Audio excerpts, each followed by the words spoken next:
So a lot of coaches out there will claim that the back squat is the holy grail of all movements, that it serves a multitude of purposes from strength development to injury prevention and power development, and that the ability to perform a heavy back squat to your anatomically specific full depth, it's probably the greatest attestation to athletic prowess.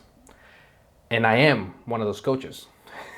Now, this doesn't mean that other movements are not useful or effective. It just means that the back squat is better than all of them. Alright, so the last part is a joke, but depending on your goals and needs, the back squat can be anything from an accessory piece to a central part of your program. I have a full playlist talking about back squat and why it's so important. You can watch that here if you want to work on the back squat in general. But in this video, we're going to focus on the upper back. So the good news here is that the upper back does play a pretty central role in the back squat itself, but fixing the most common issues is relatively straightforward. You can probably come up with a decent sized list of all the cues and the things you need to worry about in order to double check every single box, but I think this is a little overkill.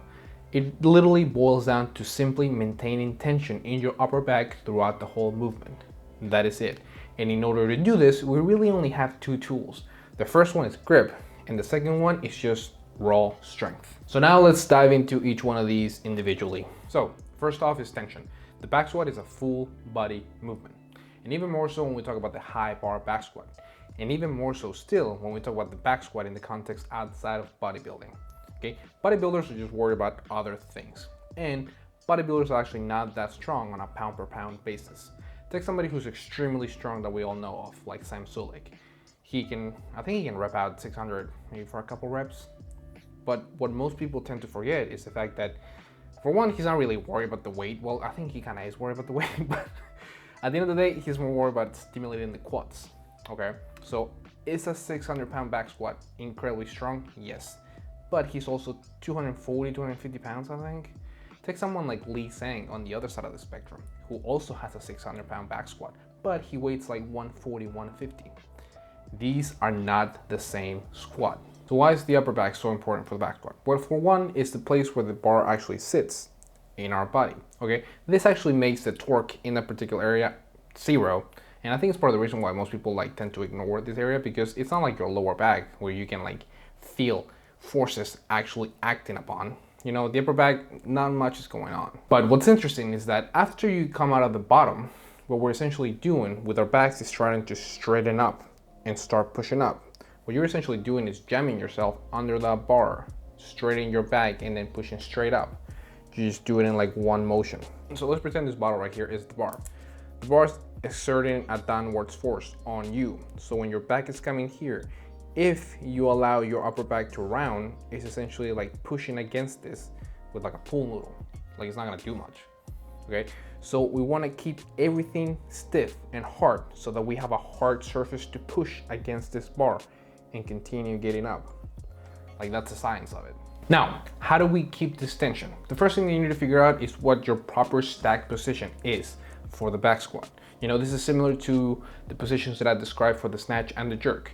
We want to slightly pinch and scoop our shoulder blades and then slightly depress them. This should give you a stacked feeling with your chest slightly coming up. From here, if your mobility is not a limiter, you may want to try a narrower grip on the bar. This is of course not possible for everyone. If you're just a bigger person, you're just simply not gonna have that narrow of a grip. And it doesn't mean that you can't keep tension in your upper back. There's plenty of strong people that simply cannot have the best of grips on the bar.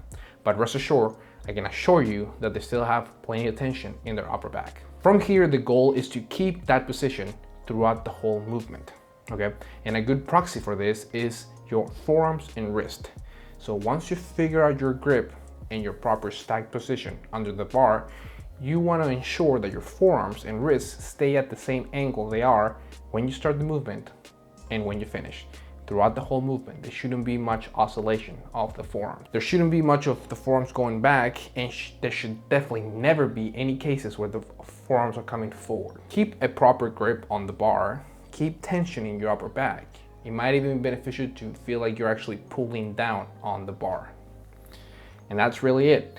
If all that fails and you're still having issues keeping tension in the upper back, your upper back still rounding, you may just have a weak upper back.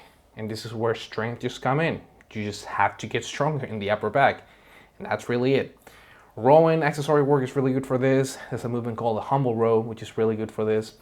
Farmer carries, if you make sure to keep a proper stack position during them, can also be good. But honestly, any type of rowing probably helps. One last one, when it comes to technique in the movements, try to not look at elite lifters under max attempts or in very, very heavy attempts. If you want to look at proper technique, if you want to look at people doing things the best way they can, you need to look for those lifts that are in the 85 to maybe like 90%. Those lifts are most likely going to be like as technically perfect as they are capable of. It is expected and it is common for max attempts to not be technically perfect.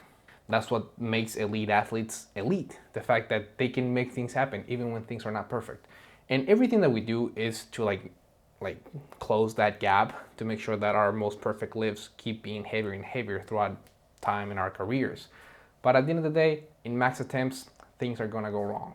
It is like a given 99% of the time. And that's the video. So thank you so much for watching. I really appreciate every single one of you guys. And hopefully you guys got something useful out of this video. For programs and coaching, check out the links below. And yeah, thanks for watching. It is important to draw wisdom from many different places. If we take it from only one place, it becomes rigid and stale.